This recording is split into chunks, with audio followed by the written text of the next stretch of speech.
Fit India के super hit bulletin में आपका स्वागत है। मैं हूं श्रुतिका, आप सभी के साथ। गुड मॉर्निंग, मैं हूं आपके साथ श्वेता श्रीवास्तव। तो चलिए, आज हम आपको बताने वाले हैं देश और दुनिया की तमाम बड़ी खबरें और साथ ही आपको हेल्थ के भी टिप्स बीच में देते रहेंगे। तो हम यही चाहते हैं इस मॉर्निंग बुलेटिन के जरिए कि आपसे कोई भी खबर मिस ना हो और साथ ही आप अपनी फिटनेस का भी रखें पूरा ध्यान। तो बने रहिए हमारे साथ। शुरू करते हैं फिट इंडिया का सुपर हिट बुलेटिन। एनसीआर में तो जबरदस्त गर्मी है और उमस भरी गर्मी से हम दोनों भी परेशान हैं और दिल्ली एनसीआर वाले लोग भी। लेकिन उत्तर भारत के कई राज्यों में बारिश अब डराने लगी है और मौसम विभाग ने अलर्ट किया है कई राज्यों के लिए कि अभी मूसलाधार बारिश हो सकती है। बिल्कुल, जहां पहाड़ों में त्राहिमाम मचा हुआ है और राजस्थान गुजरात में बाढ़ जैसे हालात हैं, लेकिन दिल्ली एनसीआर अभी भी बारिश के लिए तरस रहा है। तो वहीं आधे हिंदुस्तान में बारिश का कहर देखने को मिल रहा है। इसके अलावा नॉर्थ ईस्ट के राज्यों की बात करें, दक्षिण के राज्यों की बात करें, वहां भी भारी बारिश का दौर जारी है। देश के कई राज्यों में बारिश का अलर्ट। पहाड़ों की अगर बात करें तो लैंडस्लाइड की वजह से लोगों की जिंदगी मुश्किल में पड़ी हुई नजर आती है। वहीं आपको बता दें कि उत्तर प्रदेश, हरियाणा और मध्य प्रदेश जैसे राज्य हैं जहां पर बारिश हो रही है, तो वहीं गुजरात और राजस्थान में जैसे सैलाब आ गया है। एक रिपोर्ट आपको दिखाते हैं इससे जुड़ी हुई।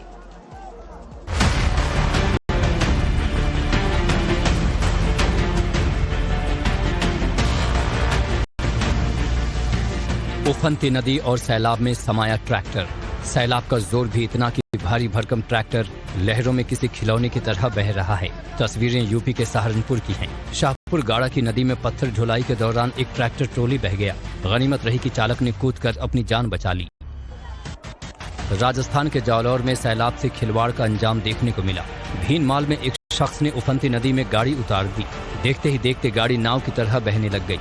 गनीमत रही कि मौके पर मौजूद पुलिसकर्मी ने कार सवार शख्स की जान बचा ली। जालौर में सैलाब प्रचंड तबाही बनकर बह रहा है। पहाड़ियों से लेकर शहर तक सैलाब से लोग त्रस्त हैं। पहाड़ियों पर सैलाब झरना बनकर बह रहा है जिसका शोर डरा देने वाला है। स्वर्णगिरी पहाड़ी से गिरते झरने का सैलाब सुंधा माता मंदिर में घुस आया, जिसके बाद श्रद्धालुओं के जाने पर रोक लगानी पड़ी। पहाड़ियों से उतरता सैलाब शहर में घुस आया, जिसके चलते सड़कें, चौक चौराहे और तमाम इलाके जलमग्न हो गए। राजस्थान के भीलवाड़ा में एक बुजुर्ग को सैलाब से खिलवाड़ की कीमत जान देकर चुकानी पड़ी। बनास नदी के तेज बहाव को अनदेखा कर बुजुर्ग पानी में उतर गया। थोड़ी दूर जाने के बाद बुजुर्ग का बैलेंस बिगड़ा और वो लहरों के साथ बहता हुआ निकल गया। भीलवाड़ा में बाढ़ और बारिश ने जमकर कहर बरपाया हुआ है। नदी नालों में सैलाब के चलते कई गाँव में बाढ़ जैसे हालात हैं। त्रिवेणी नदी के उफान में कई मंदिर जलमग्न हो चुके हैं। राजस्थान के फलोदी में भी सैलाब का आलम इस कदर है कि मानो दरिया बह रहा हो। ऐसे में हैरान करने वाला एक वीडियो सामने आया है। सैलाब के बीच बाइक लेकर जा रहा एक शख्स थार के साथ आई लहरों की चपेट में आ जाता है, जिसके बाद बाइक सवार का बैलेंस बिगड़ता है और वो अपनी मां के साथ नीचे गिर जाता है। गुजरात भी भारी बारिश और बाढ़ से जूझ रहा है। ऐसे में जामनगर में रंजीत सागर और रंगमती पूरी तरह से ओवरफ्लो हो चुके हैं, जिसके चलते डैम के 2 गेट खोले जा चुके हैं। उमिया सागर डैम में पानी का लेवल तेजी से बढ़ने के चलते बांध के 6 गेट खोलने पड़े। डैम से छोड़े जा रहे पानी के चलते निचले इलाकों में बाढ़ जैसे हालात बन गए हैं। ऐसे में सड़कों के बीच बने गड्ढों में कई गाड़ियों के फंसने से हादसे भी सामने आ रहे हैं।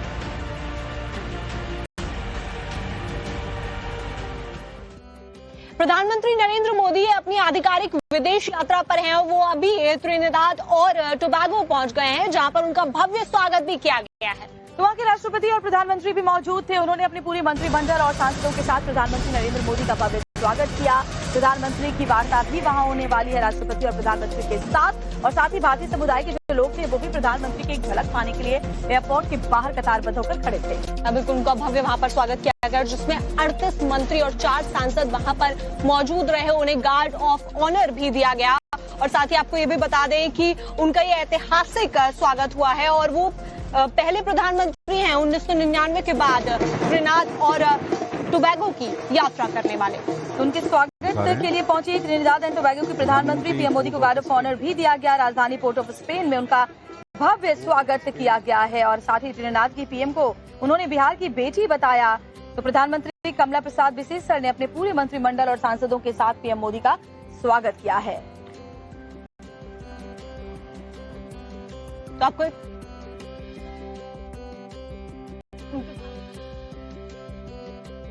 People in India consider Prime Minister Kamala ji as the daughter of Bihar. यहाँ उपस्थित अनेक लोगों के पूर्वज बिहार से ही आए हैं। बिहार की विरासत भारत के साथ ही दुनिया का भी गौरव है। लोकतंत्र हो, राजनीति हो, कूटनीति हो, हायर एजुकेशन हो, बिहार ने सदियों पहले दुनिया को ऐसे अनेक विषयों में नई दिशा दिखाई थी। मुझे विश्वास है 21वीं सदी की दुनिया के लिए भी बिहार की धरती से नई प्रेरणाएं, नए अवसर निकलेंगे। तो अमेरिकी और यूरोपीय देशों में तो तैयारियां हैं वो इस वक्त जोरों शोरों पर हैं और ऐसे में योगी सरकार के आदेश का असर गाजियाबाद में दिखने लगा है। ढाबों पर नामों और रेटों की लिस्ट अब नजर आ रही है। दरअसल ढाबों के मालिकों को अपना नाम साझा करने और साथ ही जो नेम प्लेट है वो लगाने के लिए, ताकि पहचान बदलकर धर्म छुपाकर कोई दुकान ना चला सके, इसका जो असर है वो अब देखने को मिल रहा है। हिंदू संगठनों ने भी इसके लिए अभियान छेड़ रखा है और जा करके लोगों से पूछताछ भी की जा रही है। तो ऐसे में अब जो जमीनी हकीकत है वो सामने आने लगी है कि वहां पर जो आदेश है उसका असर नजर आ रहा है। आपको ये भी बता दें कि जो गाजियाबाद में हिंदू संगठन है उनकी तरफ से अभियान जारी किया गया था और ऐसे में अभी भी उनका ये कहना है कि असर जरूर नजर आ रहा है, लेकिन वो इसे जारी रखने वाले हैं। आपको रिपोर्ट दिखाते हैं।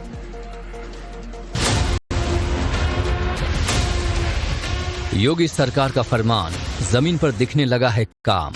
ढाबों की पहचान नहीं छिपाई, दुकानों में भी नेम प्लेट लगाई। सावन में नहीं होगा क्लेश, लागू करना होगा नियम विशेष। योगी सरकार के आदेश के बाद कांवड़ यात्रा के गुजरने वाले रास्तों में दुकानों और ढाबों में नेम प्लेट लगाई जाने लगी है।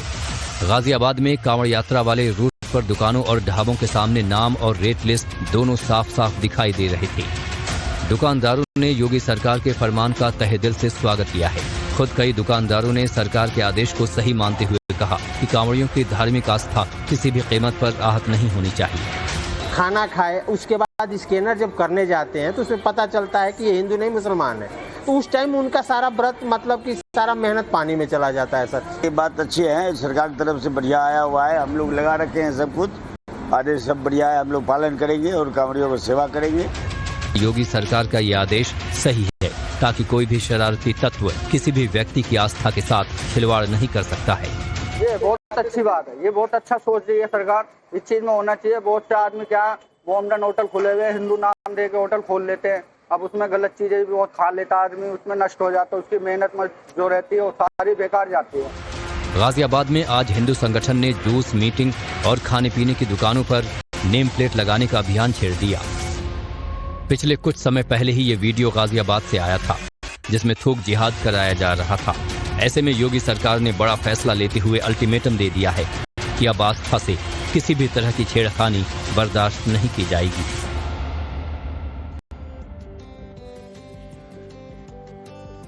तो मुजफ्फरनगर में भी ढाबों की चेकिंग हो रही है, जांच हो रही है, क्योंकि कांवड़ रूट पर ये ढाबे पड़ते हैं। लेकिन इससे जो हिंदू संगठनों की चेकिंग जारी है, मुस्लिम लोग तिल मिलाए हुए हैं। उनका सीधा सीधा कहना है कि अगर जांच करनी है तो प्रशासनिक अधिकारी करे, प्रशासन करे, हिंदू संगठनों को इसका अधिकार किसने दिया है। तो वहीं कांवड़ यात्रा की शुद्धता को लेकर योग साधना, यशवीर महाराज और उनके जितने सहयोगी हैं वो फुल एक्शन मोड में हैं और वो हर जगह जाकर ढाबों पर नेम प्लेट देख रहे हैं और रेट लिस्ट देख रहे हैं। आपको रिपोर्ट दिखाते हैं। पवित्र सावन मास की शुरुआत होने वाली है। ऐसे में प्रशासन के आदेश के बाद अब हिंदू संगठन भी कांवड़ यात्रा के गुजरने वाले रूट पर होटलों और ढाबों की चेकिंग में जुट गया है। हिंदू संगठन के लोग होटल और ढाबों पर नेम प्लेट की जांच और पहचान कर रहे हैं। सावन की शुरुआत से पहले कांवड़ियों की पूरी व्यवस्था और शुद्धता को लेकर संत समाज इस वक्त सड़क पे खड़े हैं। तमाम जो हिंदू संगठन है वह जो है मुजफ्फरनगर इलाके में जगह जगह पर घूम रहे हैं, सड़कों पर घूम रहे हैं। और हमारे साथ देखिए कि योग साधना आश्रम के यशवीर जी महाराज जो है वह अपने भक्तों के साथ जगह जगह पर घूम रहे हैं। तमाम जो ढाबे हैं, जो चाय की दुकान है, वहां पर जाकर के उसका निरीक्षण कर रहे हैं ताकि उसकी जो शुद्धता है वह देखा जा सके। मुजफ्फरनगर में योग साधना यशवीर महाराज खुद ढाबों और होटलों पर जाकर उनके नेम प्लेट और पहचान पत्र की जांच कर रहे हैं।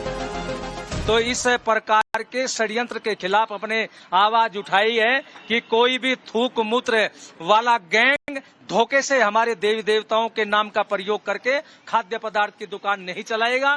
जिसको भी अपनी दुकान चलानी अपने नाम से चलाएं। तो वहीं हिंदू संगठनों के होटलों और दुकानों में घूमकर चेकिंग करने पर सवाल उठ रहे हैं। जमीयत उलेमाए हिंद के जिला अध्यक्ष मौलाना मुकर्रम कासमी का कहना है कि कुछ लोग नफरत फैलाने की कोशिश कर रहे हैं।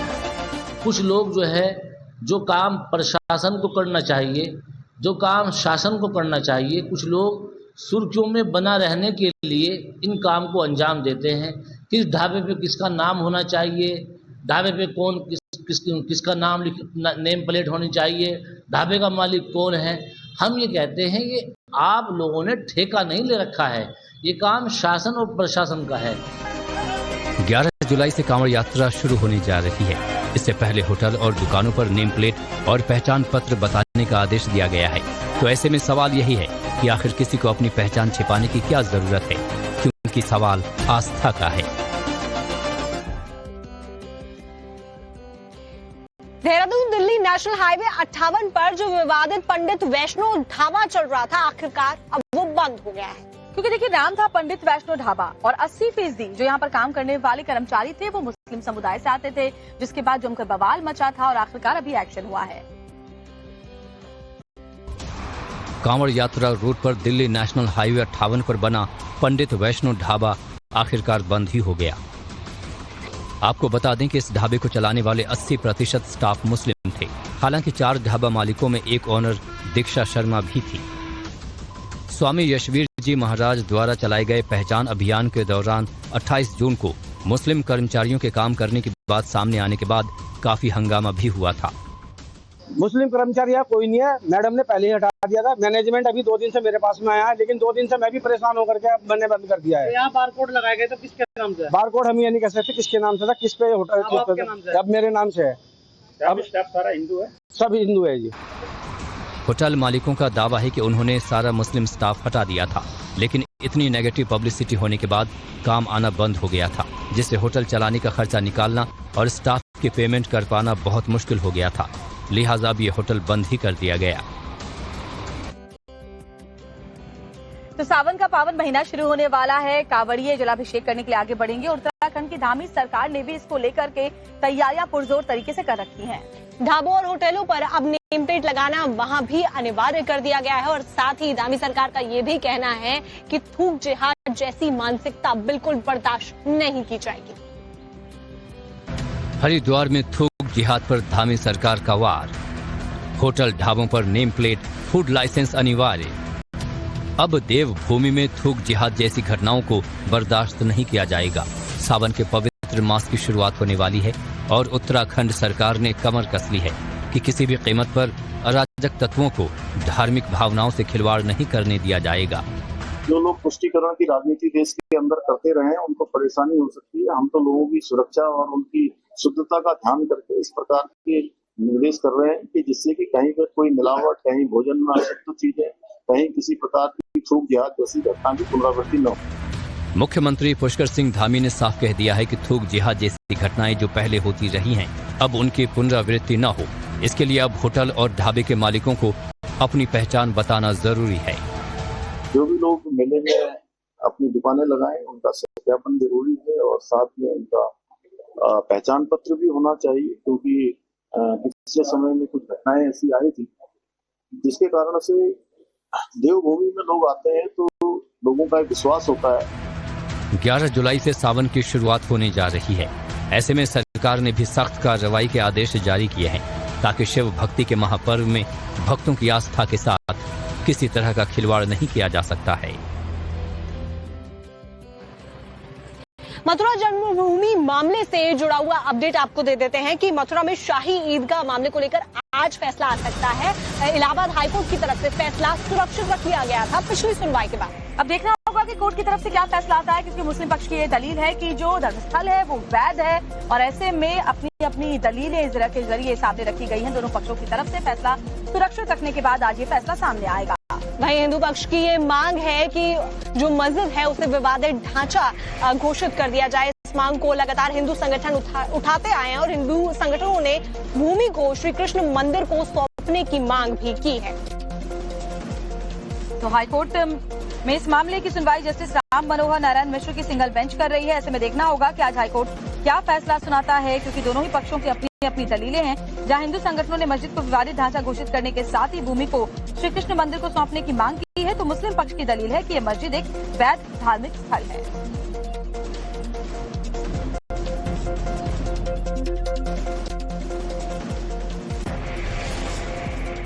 तो आपको बता दें कि मथुरा में शाही ईदगाह को लेकर आज बड़ा फैसला आ सकता है और पिछली सुनवाई के बाद में इलाहाबाद हाईकोर्ट की तरफ से फैसला सुरक्षित रख लिया गया था और आज उसी फैसले को सुनाया जाएगा। तो ऐसे में मांग लगातार उठती रही है हिंदू संगठनों की तरफ से कि मस्जिद को विवादित ढांचा घोषित कर दिया जाए।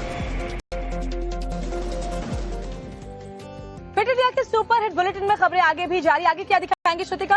क्यों बद्रीनाथ धाम के सामने आए, जहां पर सीएम की फ्लाइंग टीम ने जुए के अड्डे पर जाकर रेड की और वहां पर एक दो नहीं बल्कि 12 से ज्यादा कैश बरामद किया गया है। आपको वीडियो दिखाते हैं।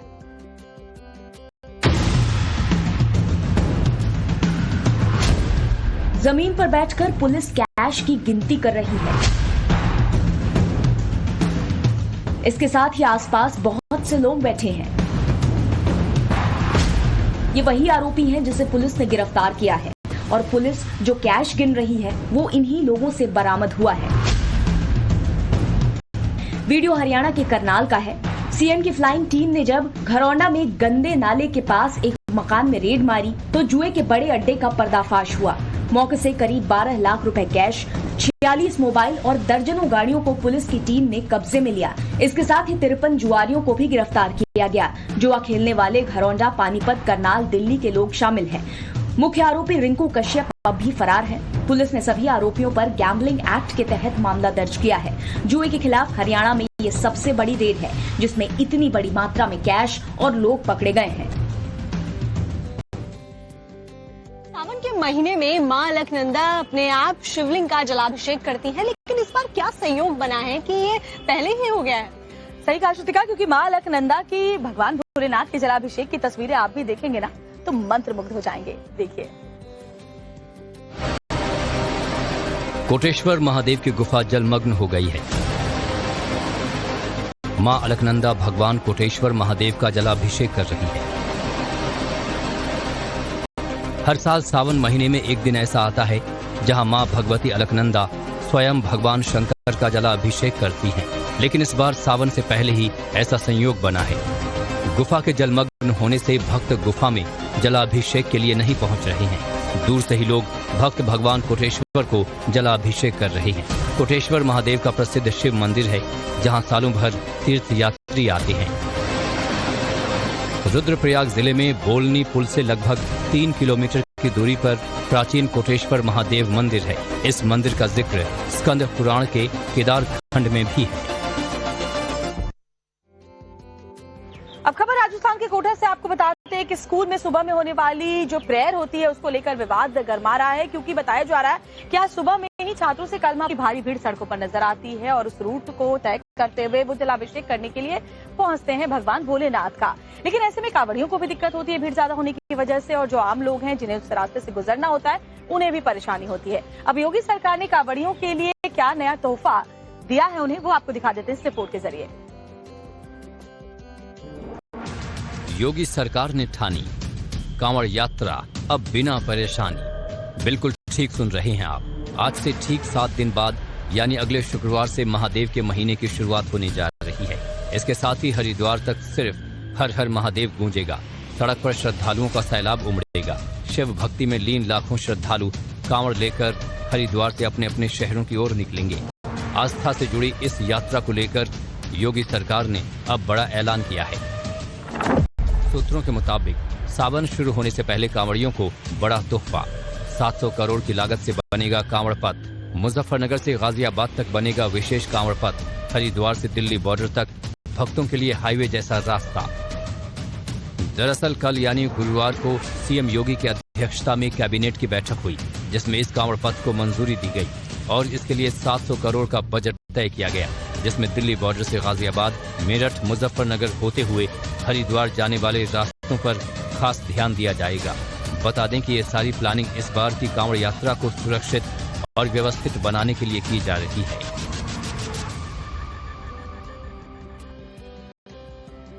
अब बात बॉलीवुड एक्ट्रेस जैकलिन फर्नांडिस की करते हैं, जिनकी मुश्किलें कम होने का नाम नहीं ले रही हैं। मनी लॉन्ड्रिंग के मामले में अभी उन्हें राहत नहीं मिलने वाली है। जांच जारी रहेगी क्योंकि दिल्ली हाईकोर्ट ने उनकी आज ड्राइवर ने गाड़ी को नदी में उतार दिया। लोग मना करते रहे लेकिन वो नहीं माना। अब ऐसे में सवाल ये उठता है कि उसका आखिर हुआ क्या। देखिए,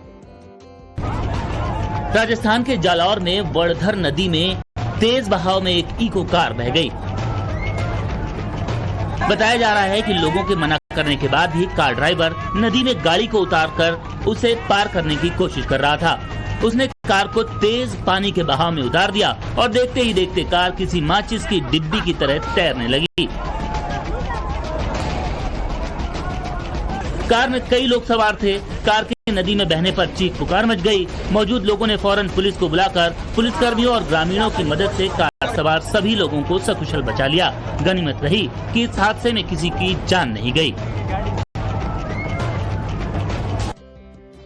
फिर इंडिया के सुपर हिट बुलेटिन में खबरों का सिलसिला जारी है और जब हम दोनों लौटेंगे तो आपको दिखाएंगे कहां पर सीएनजी पंप में धमाका होने के बाद कार चकनाचूर हो गई। मॉनसून आएगा तो बारिश बरसेगी और हुंडई शोरूम आओगे तो डील्स बरसेगी। वैसे लोगे तो हुंडई, चाहे दिल की सुनो